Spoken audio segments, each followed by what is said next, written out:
attention! Nom de Dieu! Qu'est-ce que c'est que ça? Qu'est-ce que c'est? Alors que le gaz toxique est sur le point d'envahir tout l'entrepôt, le pompier Cassie tire l'ouvrier en urgence vers la salle de repos et demande à Laurel de l'aider immédiatement. Il guide la jeune fille pour boucher les fissures avec des chiffons, tout en aspergeant le visage de Ken de produits décontaminants pour faire chuter la température. Peu à peu, l'ouvrier reprend conscience. Cassie repère ensuite une bouche d'aération, mais l'ouverture est beaucoup trop étroite, et il hésite un instant. Qu'est-ce qu'il y a?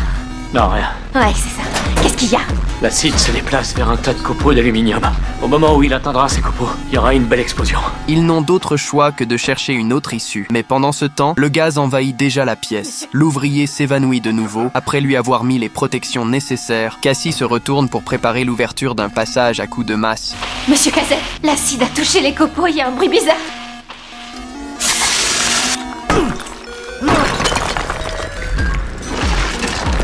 Un trou est enfin percé dans le mur, mais il n'est assez large que pour laisser passer la jeune fille. Cassie comprend qu'il n'y a plus une seconde à perdre et confie leur unique chance de survie à Laurel. Comment tu t'en sors, Laurel? C'est bon, ça va. Laurel! Laurel parvient à s'échapper du piège et alerte immédiatement les pompiers à l'extérieur. En apprenant la situation, les secours lancent l'opération sans attendre. Cazet! C'est vrai!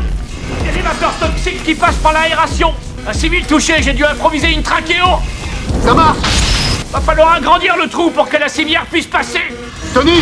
Kate! Les extincteurs sur ce panneau électrique! Cruz! Attaquez ce mur à la masse! Ça roule! Otis, ça nous arrangerait que vous coupiez le courant! C'est bon, j'arrache! Quand l'électricité est coupée, les explosions s'arrêtent net. Les pompiers défoncent le mur et pénètrent dans le bâtiment. Cassie et l'ouvrier sont finalement sauvés.